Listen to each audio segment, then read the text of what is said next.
Hoy van a hablar en este primer tramo las doctoras Leiva, Cecilia Leiva y la doctora Andrea Prenol, de los puntos de pericia de psiquiatría. Y después vamos a hacer un corte y vamos a retomar los puntos de pericia de psicología para el imputado. ¿Sí? Doctora Leiva.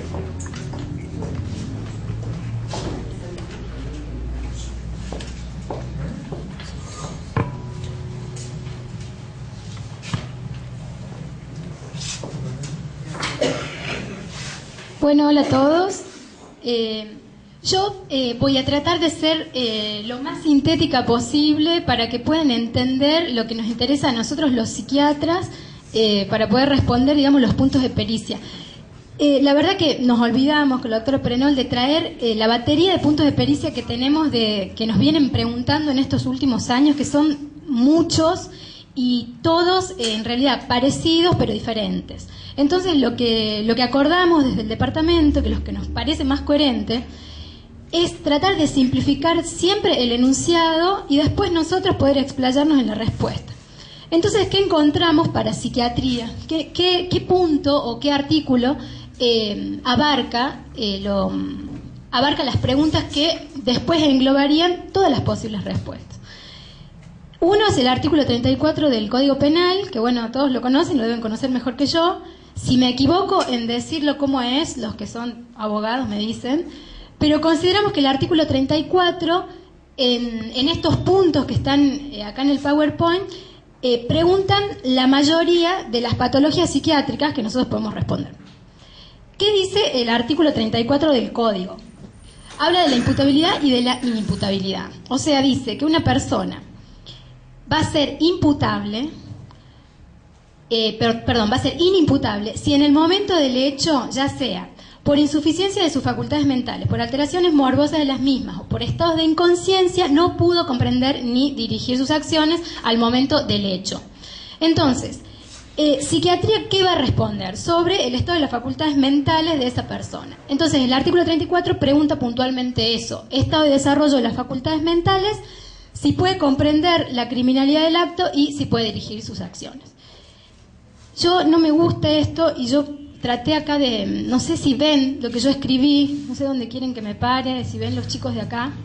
¿Se ve? ¿Se ve? ¿Ven ustedes? Bueno. Entonces, ¿qué es lo importante a determinar? Si la persona al momento del hecho... ¿Perdón? Yo hablo... no importa, porque esa es única y es del artículo 34, es más importante esto. Entonces, lo importante a determinar es si la persona al momento del hecho estaba sana o estaba insana, en términos groseros, ¿no? Entonces, ¿cómo estaban las facultades mentales? El artículo 34 dice que las facultades mentales pueden estar alteradas, ya sea por insuficiencia, por alteraciones morbosas o por estados de inconsciencia. ¿Qué dice cuando habla de insuficiencias? Las insuficiencias para la psiquiatría tienen origen congénito. Eso es importante porque la diferencia después de las alteraciones morbosas que son adquiridas, que ya vamos a hablar. Entonces, cuando algo es congénito, para medicina significa que la persona nace con el defecto. ¿Y qué abarca la insuficiencia de las facultades mentales? Los retrasos mentales. Yo los codifiqué acá, pero serían el retraso mental moderado, que antes eran los imbéciles, y el retraso mental grave y profundo, que antes eran los idiotas. Los retrasos leves, que antes eran no sé qué, porque no importa, los retrasos mentales leves no entran dentro de la insuficiencia de las facultades mentales para el artículo 34. Esto es súper importante, ¿sí? Voy muy rápido porque yo voy a acelerar porque tengo poco tiempo. Bien. Entonces, dentro de las insuficiencias, los retrasos mentales. En las alteraciones morbosas, perdón que yo algo voy a copiar porque no me acuerdo todo. Como dije, las alteraciones morbosas son adquiridas. ¿Qué significa? Que la persona no nace con, sino que en el transcurso de su historia adquiere algún tipo de patología. La principal, la psicosis. Estoy incómoda, por eso escribo medio raro. La psicosis. Dentro de la psicosis, la más conocida, la esquizofrenia, por ejemplo, las psicosis maníaco-depresivas que se llamaban antes, que son los trastornos bipolares. No me quería meter en este terreno, pero un trastorno bipolar compensado no entraría. Y ahí se los dejo para que lo piensen.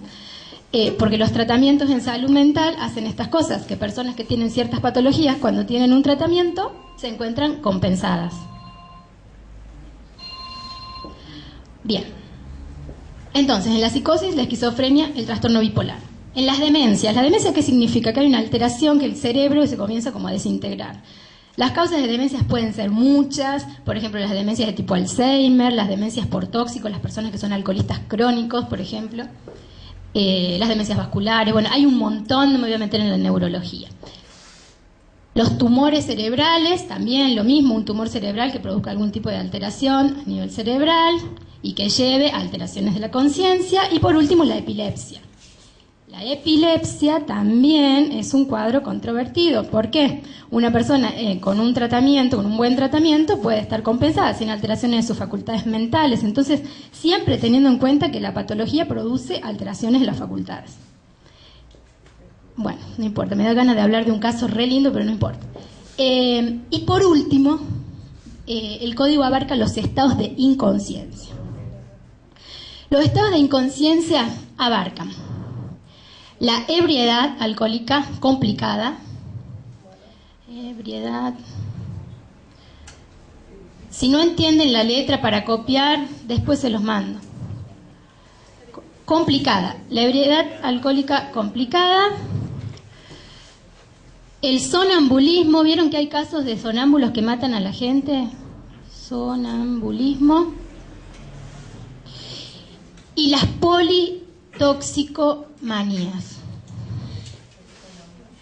¿Qué son las politoxicomanías tan vigentes ahora? Bueno, esto que hacen los chicos, que mezclan los estupefacientes con alcohol, las drogas y bueno, y todo eso. Entonces, bueno, el artículo 34, repito, para valorar el estado del desarrollo de las facultades mentales, tenemos que ver que la persona tenga algún tipo de alteraciones de estas para considerarla inimputable, ¿sí? Por ende, si nosotros encontramos que alguien tiene esto, después vamos a valorar las capacidades de la persona. Ay, chicos, no sé si les doy la espalda. Bueno. Las capacidades son si puede comprender y si puede dirigir. Hay que tener en cuenta si la persona, frente a un acto, comprende lo que está pasando. Puede discernir, como pongo yo siempre en mis pericias, lo que está bien de lo que está mal y puede elegir entre el bien y el mal.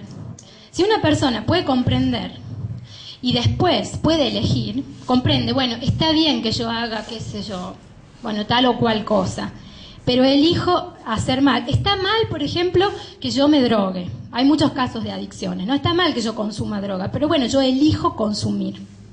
Sus facultades mentales son normales. Elige, sabe lo que está bien y lo que está mal, y elige. Entonces, esto siempre es como casi matemático, no voy a decir matemático. Pero si las facultades mentales están alteradas, lo más probable es que la persona no pueda comprender y por ende no va a poder dirigir. Ahora, lo tomo con pinzas.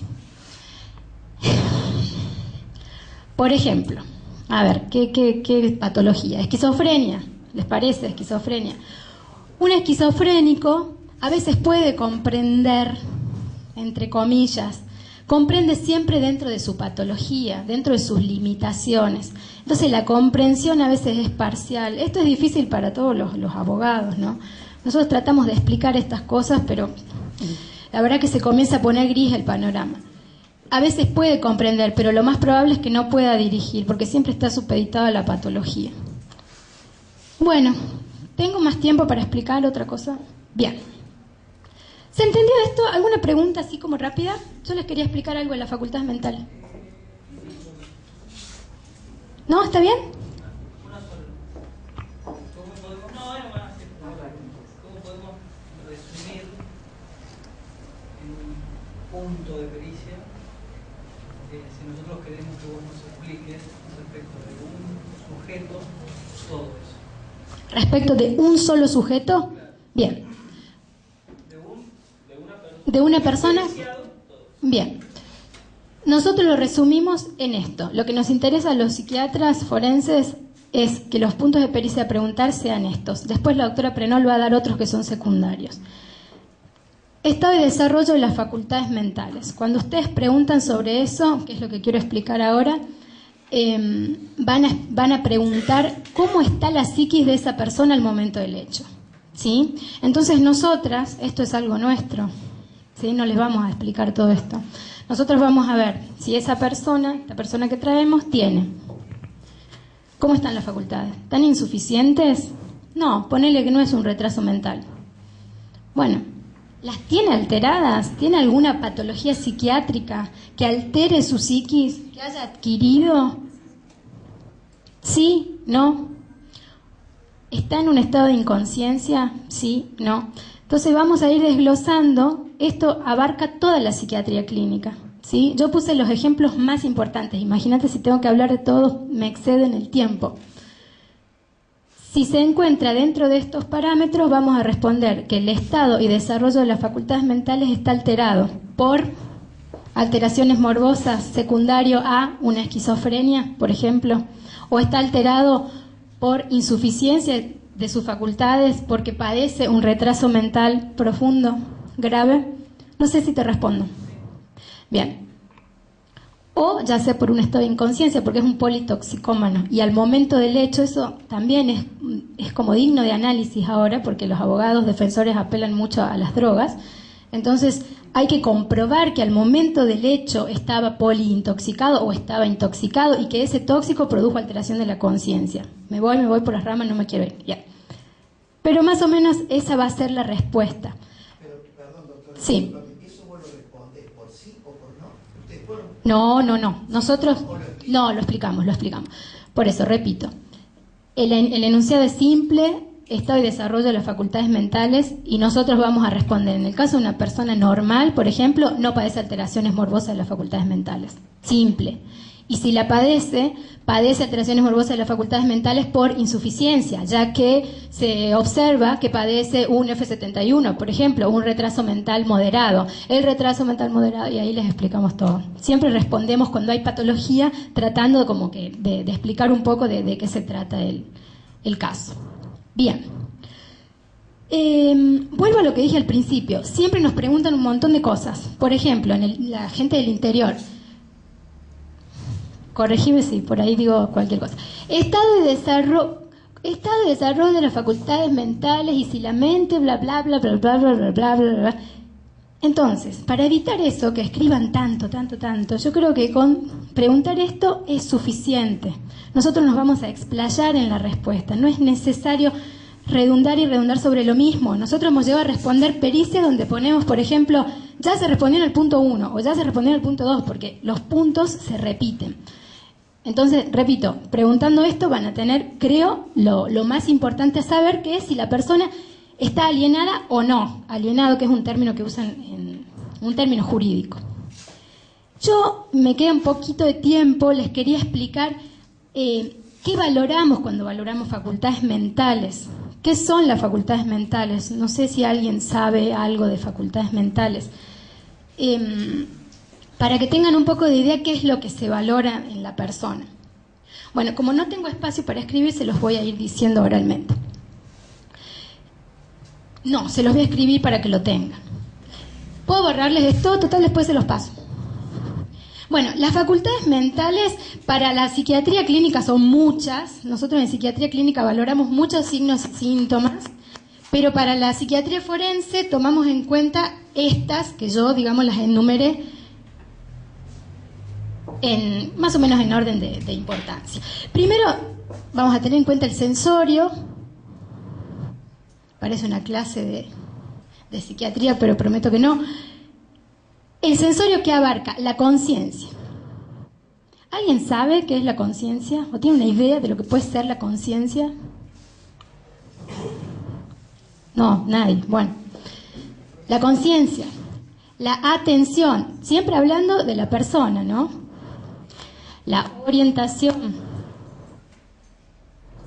y la memoria. Facultades mentales que tienen relación directa con lo neurológico y puramente también con lo psiquiátrico.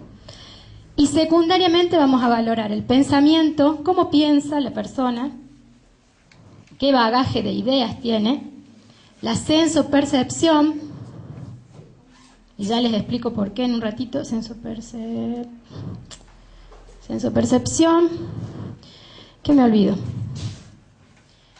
La inteligencia y el juicio.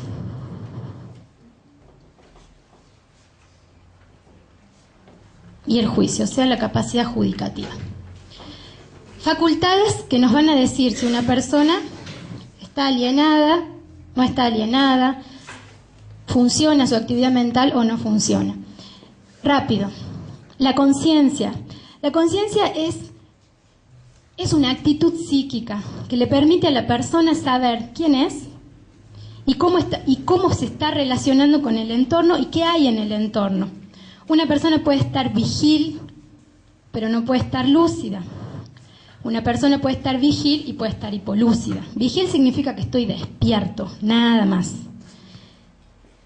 Entre la lucidez y el estado de coma, parezco neuróloga, hay un montón de grises. Hay muchos grises y son los grises que más se evalúan cuando las personas consumen sustancias. Entonces, la normalidad es la lucidez, o sea, una persona que entiende, comprende, sabe quién es, sabe dónde está, estoy acá, bueno, estoy en un curso disertando. Y después pasamos por la obnubilación, por el sopor, por el estupor, todos niveles que van descendiendo que hacen que la persona vaya perdiendo la conciencia, ¿sí? Todo eso se valora cuando valoramos facultades mentales.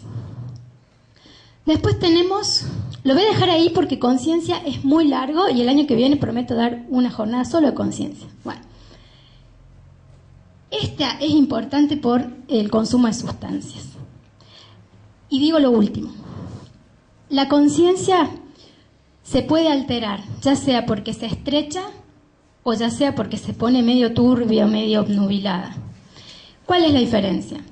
Cuando la conciencia se estrecha, se hace chiquita, es como el foco de una cámara. Es como cuando yo comienzo a enfocar algo que me interesa y agudizo más el foco y veo solamente, por ejemplo, esto. Y en realidad yo quería ver todo, pero mi conciencia se estrechó y vio eso. Y eso es una alteración, porque eso me puede llevar a matar a alguien, porque no vi todo el contexto. Entonces se estrechó mi conciencia. Y también se puede obnubilar. Y yo quizás veo todo eso, pero lo veo borroso. Entonces también puedo cometer algún ilícito. Dejemos conciencia porque es muy largo.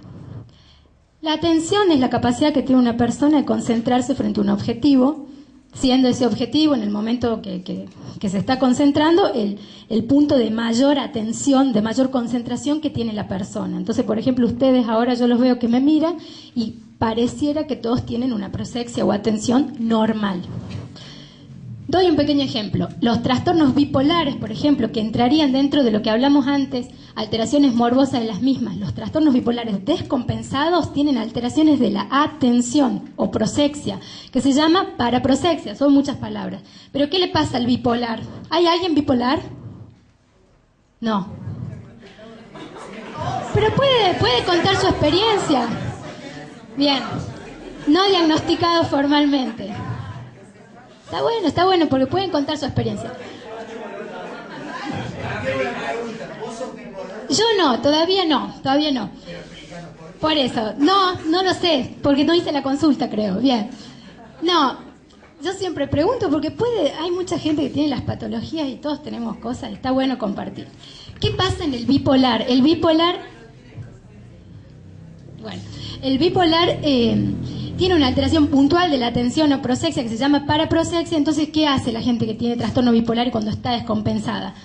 Uno le habla o le solicita que lo atienda y la persona sostiene muy poco tiempo la atención, pero si allá cierran la puerta, está atenta a la puerta que se cierra, está atenta a ella que está ahí, no sé, haciendo algo, entonces la atención está alterada. Ojo con eso porque eso entra dentro de las alteraciones de las facultades mentales. Entonces, para que una persona esté sana, vuelvo, la conciencia normal, la atención tiene que estar normal. La orientación, lógicamente, en psiquiatría se valoran dos tipos de orientación. La orientación de la propia persona O sea, ¿quién soy? ¿Cómo me llamo? Bueno, autopsíquica, que llamamos nosotros, y la alopsíquica, de lugar, de tiempo, de espacio donde estoy. Tengo 5 minutos y no me alcanza más. La memoria, que es la capacidad de fijar, de evocar un recuerdo. La gente en las pericias psiquiátricas es sumamente cómica, porque llega a la consulta y uno le pregunta el nombre y lo dice perfecto. El DNI ya no sabe si se lo acuerda. Y uno le pregunta, ¿y qué hizo ayer, por ejemplo? Y te cuenta toda la historia. Entonces, la memoria es muy difícil que se altere y es muy difícil simularla. Yo creo que ni siquiera un actor, ni siquiera un psiquiatra puede simular una alteración de la memoria. La memoria se altera generalmente en las demencias, ¿sí? Es muy notable. En las demás patologías es raro. Entonces, la memoria es fácil de evaluar y, bueno, también es otro de los parámetros a tener en cuenta dentro de las facultades mentales. Lo último, me quedo sin aire. El pensamiento. Hay que valorar cómo la persona piensa y cuál es el bagaje ideativo que tiene. ¿Por qué? Por ejemplo, viene un esquizofrénico compensado con tratamiento psiquiátrico. Compensado, entre comillas. Valoro la conciencia, está vigil, está lúcido. Valoro la atención, me está prestando atención. Está orientado, sabe qué día es hoy, sabe cómo se llama. Memoria, perfecto, se acuerda qué hizo la semana pasada, lo que hizo hace 10 años atrás, se acuerda quién soy yo. Entonces hasta ahí dije, bueno, este tipo es inimputable, me pongo como en abogada. Es inimputable porque, claro, es imputable porque tiene todas las facultades mentales normales. Entonces comienzo a hablar con la persona y la persona me dice, sí, bueno, porque en realidad mi vecino, como él es parte de la CIA y yo soy un agente de la CIA, yo estoy pensando matarlo. Porque a mí me parece que él está conspirando contra mí y este revólver que tengo, y te muestra el revólver, o te dice, bueno, el revólver que tengo en casa es para matarlo a él. Y entonces uno dice, ¿qué pasó? Tenía todas las facultades mentales normales y acá el tipo de pensamiento, que es un pensamiento delirante, hace que todo lo anterior de alguna manera esté alterado. O que simplemente con este tipo de alteración podamos responder que el estado de las facultades mentales está alterado. Y esto se ve frecuentemente en las paranoias. Los paranoides son parecidos a todos nosotros, incluso a mí. Sí.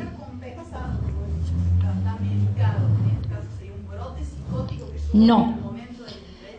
Justamente iba a decir esto. Las paranoias, que son patologías crónicas, los F22 para la psiquiatría, no mejoran con tratamiento.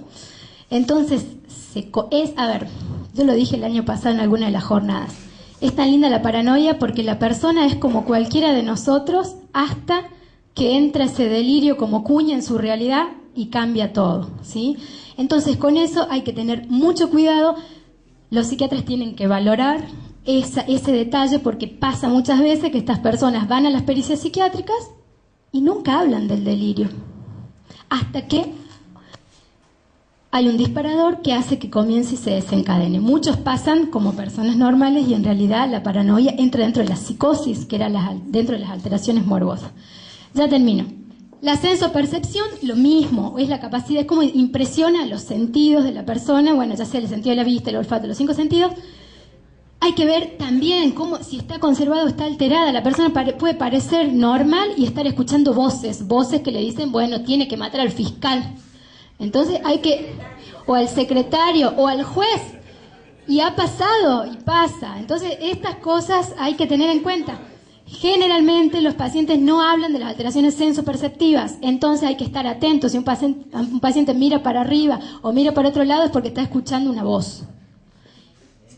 Por último, y ya no doy más, la inteligencia, que vuelvo al tema de la insuficiencia de las facultades, que va a determinar si la persona presenta algún tipo de retraso mental, ya sea leve, moderado, grave o profundo.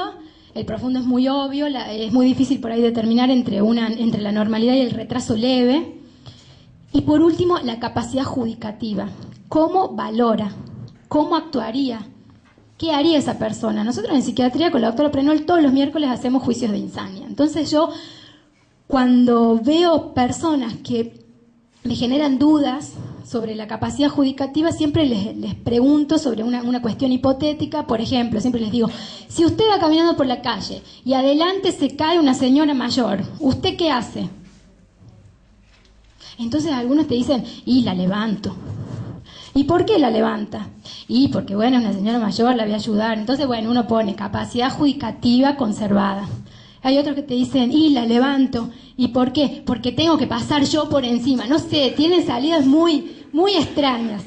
Eso va a determinar que un juicio esté desviado, en el caso de la psicosis, que sea insuficiente en el caso de los retrasos mentales, o que esté suspendido en el caso de las demencias o los estados de inconsciencia, pues la persona está con una conciencia obnubilada, entonces su capacidad de juicio está abolida.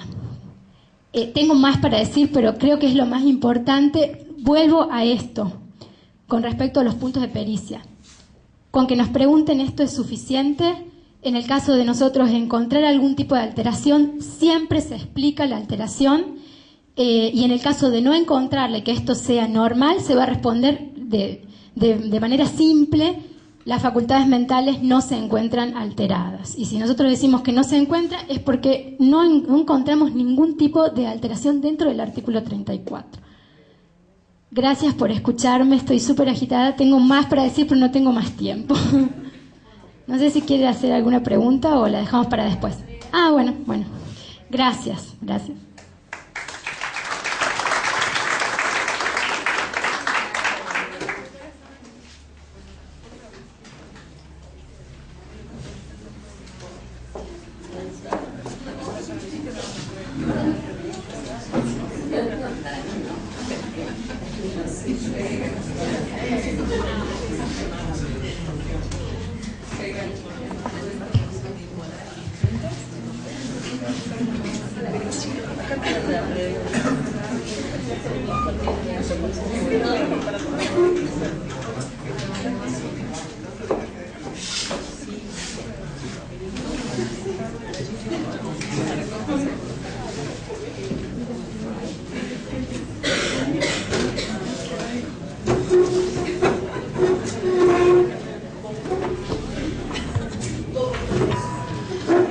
Bueno, creo que la doctora Leiva ya explicó muy bien todo lo que es el artículo 34, que es lo que con mayor frecuencia nos suelen llegar en los oficios para el departamento de psiquiatría.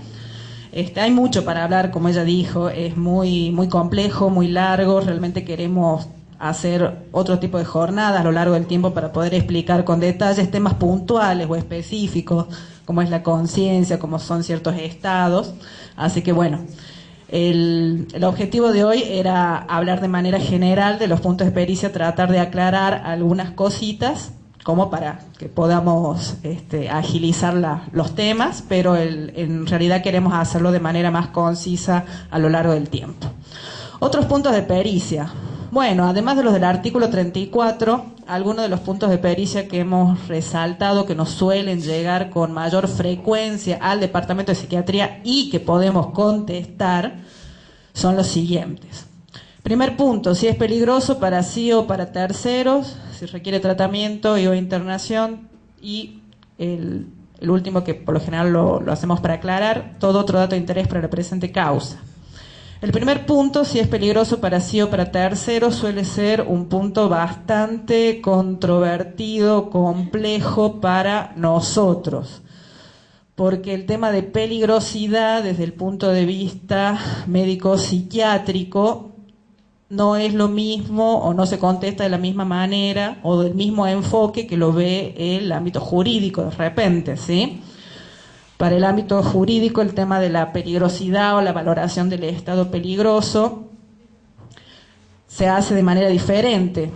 Los abogados lo saben mejor, pero se valora mucho lo que es la peligrosidad criminal, la peligrosidad social, peligrosidad criminal en lo que se refiere al juicio de probabilidad de una persona de que haya cometido un delito, es decir, debe tener la existencia de un delito. Y en el caso de la peligrosidad social sería la valoración de ese individuo en el tiempo de cometer el mismo tipo de delito, es decir, por lo general tratan de saber el tipo de reincidencia que puede tener esa persona con el tipo de delito investigado. Por lo general ese tipo de puntos suelen pedirlos en las juntas de evaluación para salidas transitorias, ¿sí? No saben llegar por lo general, a las chicas de psicología también se lo suelen preguntar. Pero el tema de la peligrosidad es un tema que se abarca con un enfoque multidisciplinario, no es algo que se puede contestar solamente desde un punto de vista psiquiátrico, ya que nosotros la peligrosidad la valoramos desde el momento en que si esta persona tiene o no una determinada enfermedad mental o una alteración psicopatológica. Y el tema de la peligrosidad debe ser evaluado desde varios puntos de vista o varios indicadores, no solamente los psiquiátricos, que son también, como los psiquiátricos, los psicológicos, los sociales y los legales. Nosotros, como peritos psiquiatras, valoramos la existencia o no de una enfermedad mental, de las alteraciones psicopatológicas. Los indicadores psicológicos. Doctora, disculpa que interrumpa. ¿Y qué pasa si yo cambio peligroso y te pregunto si es riesgoso para sí o para terceros? Porque la ley de salud mental habla de eso, por ejemplo. Si una persona presenta riesgo para sí o para terceros, cambio peligroso y pongo riesgoso. Sí. ¿Seguiría siendo complejo? No, porque lo contestamos de todas maneras. Lo que en realidad quiero terminar de contestar, que nosotros siempre lo contestamos y aclaramos en ese punto de pericia, que lo contestamos desde el punto de vista médico-psiquiátrico. Pero en realidad la valoración de lo que es la peligrosidad es mucho más amplia, ¿sí? Se deben tener en cuenta indicadores psiquiátricos de la existencia o no de la enfermedad mental, psicológicos, en lo que son las características de personalidad de un individuo, sociales, ¿sí?, en cuanto a las redes de contención del individuo en cuestión y de los núcleos de donde proviene, y legales, en cuanto a la cuantificación o calificación del delito, es decir, el tipo de delito, la gravedad y la historia delictiva o criminal, si es la primera vez que lo comete o no. Es decir, la valoración en realidad es mucho más amplia y por eso nosotros, cuando nos llega a este punto de pericia, nosotros lo contestamos desde el punto de vista de riesgo, como bien dice el doctor Moravito, para sí o para terceros. Entonces, si es peligroso para sí o para terceros, al momento del examen, en el entrevistado, ¿sí?, se observa o no riesgo para sí o para terceros, secundario o no a enfermedades mentales. Esa es la manera que nosotros lo estamos contestando actualmente a ese punto de pericia. Y es un punto muy importante porque si la persona en realidad tiene una enfermedad mental, son muchas las enfermedades que pueden conllevar riesgo para sí o para terceros. Como son, la doctora Leiva ya nombró algunas, pero vamos a nombrar de nuevo: los estados psicóticos descompensados, los estados bipolares descompensados, sobre todo en las fases maníacos, como bien lo describió la doctora Leiva, que están muy cerca de la psicosis, ciertos tipos de demencias, retrasos mentales graves, no siempre, pero pueden conllevar cierto riesgo para sí o para terceros, si la capacidad de control de los impulsos y la exaltación de la sexualidad se encuentra muy elevada, ¿sí? Trastornos depresivos graves, las comúnmente llamadas melancolías, ¿sí?, en donde el riesgo de suicidio es muy grande porque las ideas de muerte están siempre presentes. Bueno, estados de intoxicación, obviamente, con personalidades también previas, ¿sí?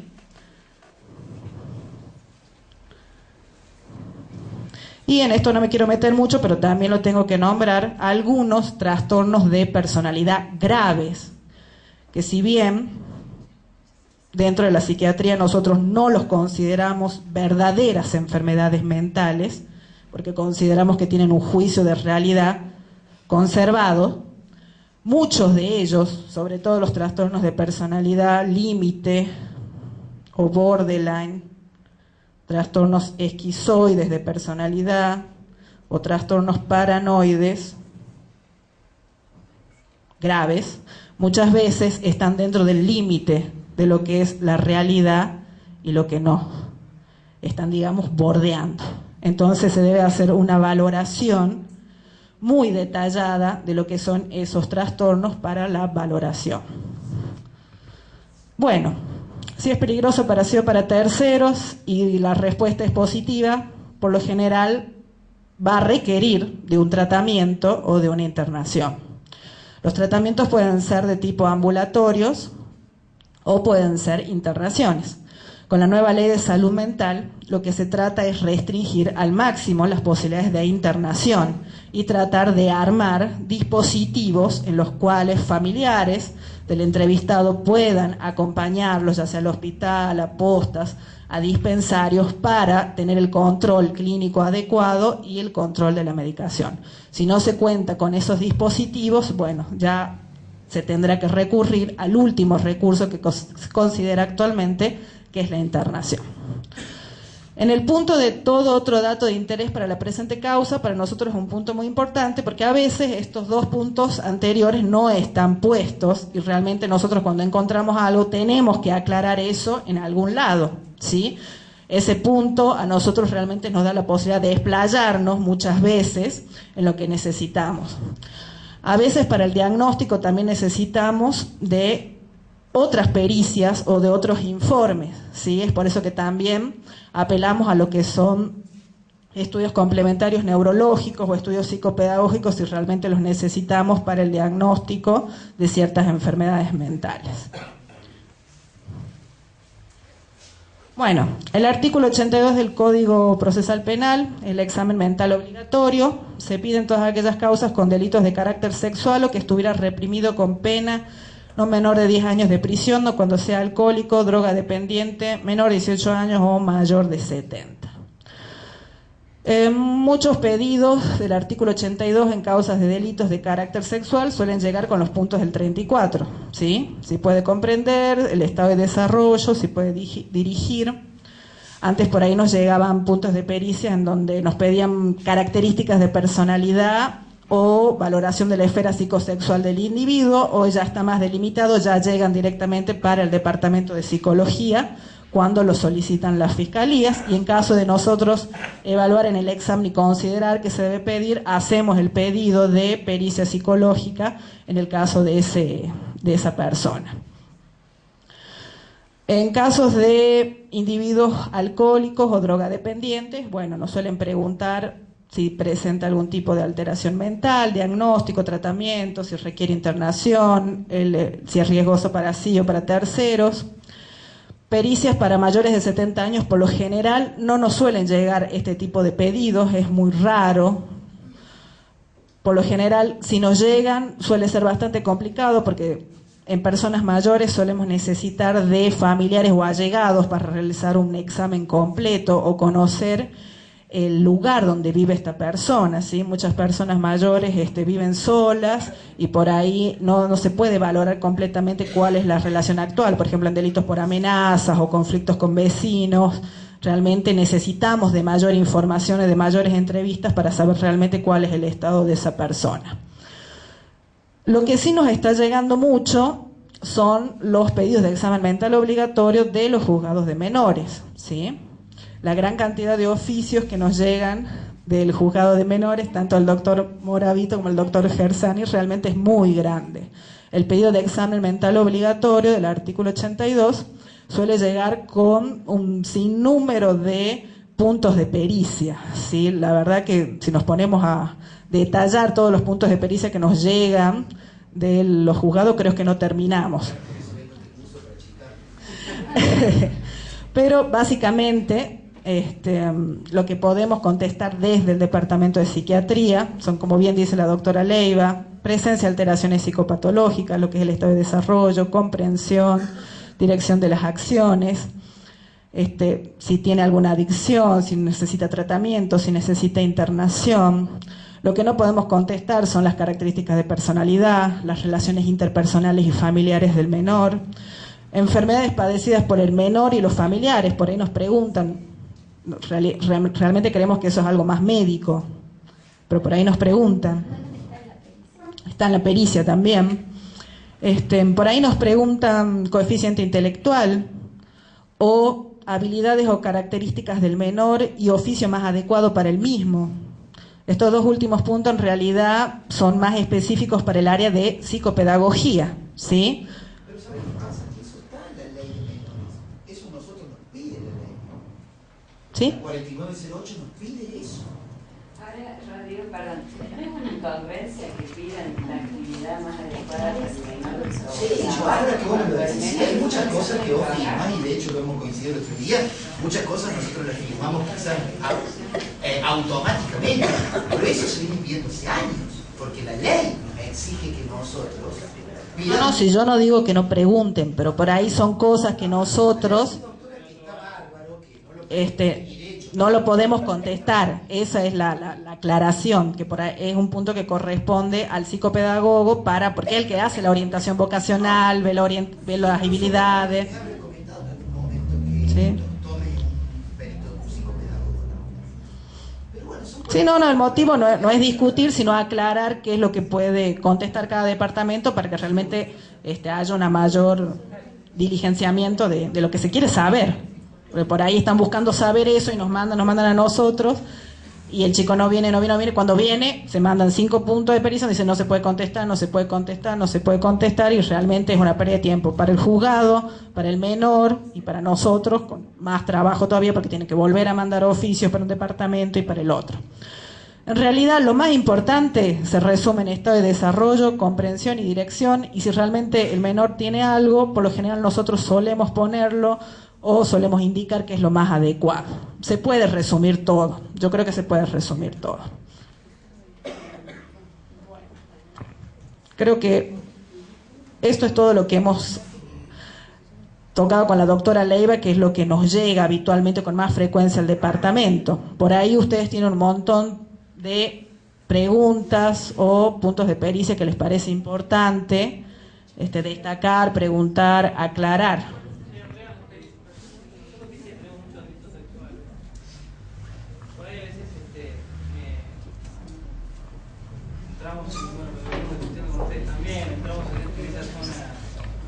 En esa zona gris que no sabemos por dónde salir corriendo. Y dale. Hola. Y nos hemos planteado la posibilidad de someter a la víctima, más allá de a la pericia psicológica, prácticamente es de rigor, también a una pericia psiquiátrica, a la víctima del delito sexual, para ver si podemos, a partir del sometimiento a las dos pericias, llegar a un punto, a aproximarnos más, a saber si estamos ante un discurso verdadero, ante un discurso burdo, mentiroso, inventado, cuando sobre eso sobre ese punto no es tan clara la pericia psicológica. No sé si ustedes nos pueden ayudar con eso. Cuando sobre ese punto no es tan clara la pericia psicológica, si podemos recurrir, digamos, a ustedes como para ampliarlo, como para que se aclare. Yo te respondo. No sé, yo como desde psiquiatría no entiendo nada. No, por eso ha sido motivo de muchas reuniones de los dos departamentos. Nosotros consideramos, tratamos de ser lo más prácticos posibles, sobre todo por la gente. Hola, por la gente. Hemos tenido varias reuniones con Graciela, cuando yo fui coordinadora, este año que ya no soy más, también sobre ese tema puntual que es súper interesante. Nosotras como psiquiatras consideramos que es sumamente importante someter a pericia psiquiátrica al victimario, porque nosotros vamos a determinar lo que dijimos las dos, si tiene o no tiene patología. Nunca te olvides que la psiquiatría forense va a valorar la enfermedad, la presencia o ausencia de enfermedad, que eso lo aclaramos siempre. Las chicas van a valorar la normalidad, ¿sí? Todas las características de la normalidad de esa persona. Imagínate si a una víctima, que ya de hecho la va a ver psicología, también la tiene que ver psiquiatría. ¿Qué puede responder psiquiatría? Me pregunto yo, en el caso de una víctima que no padece patología, porque la mayoría de las veces las víctimas no padecen ningún tipo de enfermedad, sino que son sometidas generalmente a estos casos de abuso. Entonces la van a mandar a psiquiatría, me parece que más para revictimizarla que para darles una respuesta, porque nosotros vamos a responder sobre, de nuevo, lo mismo, estado y desarrollo de sus facultades mentales, si puede comprender, si puede dirigir, presencia o ausencia de enfermedad. Entonces, creo que tiene mucho más valor lo que ellas pueden describir desde la psicología, que es un ámbito amplísimo sobre, por ejemplo, las características de la personalidad de esa persona, o de cómo se encuentra, o del relato de esa persona, que psiquiatría no te lo puede responder. Entonces, ya termino así, te dejo preguntar. Después de varias reuniones de ambos departamentos, casi como que acordamos que lo ideal sería que la pericia psiquiátrica se pida para el victimario y la psicológica para la víctima. Ahora, en caso de que ellas observen que esa víctima tiene algún indicio o algún síntoma que pueda hablar de que puede llegar a tener una patología, que ellas sugieran la pericia psiquiátrica. Entonces nosotros ahí actuaríamos desde la parte médica, ¿sí? Porque si no, es como una dupla, entonces pedimos pericia psicológica y psiquiátrica, y nos está pasando que el punto de pericia, por ejemplo, estado y desarrollo de sus facultades mentales, se pregunta para psiquiatría y se pregunta para psicología, ¿sí? Entonces, esto es lo puse muy en blanco y negro. Lógicamente que hay casos puntuales donde se puede pedir la pericia psiquiátrica, pero generalmente, no te olvides, vamos a responder en base a patología, ausencia o presencia de enfermedad. No sé si te respondí. ¿Algo más? ¿Sí? Y otra cosa, la edad, que aprovecho... otra cosa es la edad, porque a nosotros nos pasa que piden pericia psiquiátrica para una menor de 4 años. Si puede comprender y puede dirigir, yo me quiero suicidar en el departamento de psiquiatría forense, me quiero colgar de la cortina. 4 años, pericia psiquiátrica, es muy loco, es muy loco. Víctima de abuso, por ejemplo. ¿Me entendés? Entonces, la edad de la víctima también es súper importante, por lo menos para la psiquiatría. Yo sugeriría humildemente que las dejen a las chicas, que ellas puedan, de acuerdo a su valoración, sugerir o no si nosotros actuamos frente a una víctima. Me parece, como una sugerencia. No sé qué vos querías preguntar, ya también. Me parece bien que haya un filtro, como decís vos, porque si no ya se hace doble psiquiatría. También me parece que hay un momento que las causas son muchas. Te vamos a un caso concreto, ¿no? Una mujer que es, en este caso ella es víctima, relata que ella es sometida sexualmente, bueno, tiene asaltos sexuales ya 3 veces, y vos le haces pericias médicas y no tiene daño en la vagina, no tiene nada que ella entonces... Ese es un caso excepcional que sí. Claro, en ese caso vamos por la pericia psiquiátrica. Exacto. Hay una patología que la mujer está necesitando decir, me están violando cada rato. Exacto, igual creo que primero la tiene que ver psicología, porque ellas tienen la idoneidad para decir.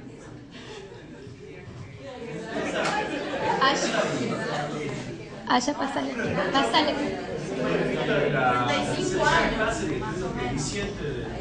Ahí va de nuevo que no te escuchamos. Ya lo va a explicar Edgardo, ya va a pasar Edgardo. Ay, no te escucho, perdón, no puedes usar el micrófono. No, yo digo de que están haciendo las chicas una diferencia muy tajante, como dando a entender que nosotros no podemos diagnosticar o evaluar la patología, y no es así eso, pero ya yo voy a respetar que Edgardo...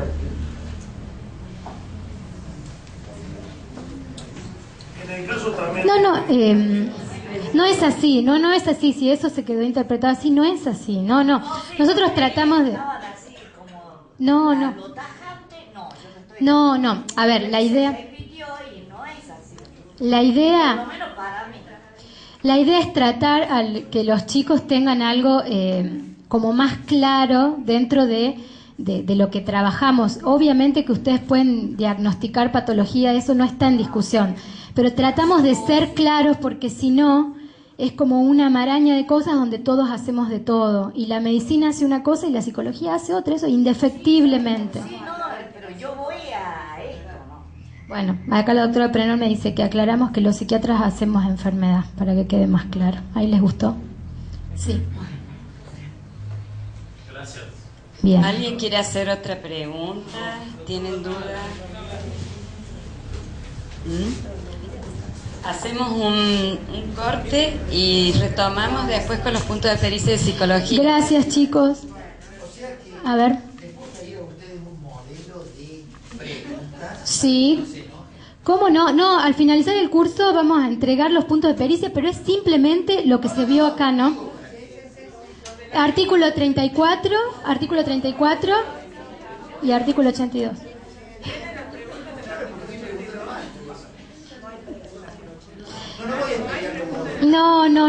No queremos decir que preguntan mal, no. Queremos simplificar para que ustedes no pregunten tanto y nosotros no respondamos redundantemente. Esa es la idea. Bueno, ¿podemos hacer un break?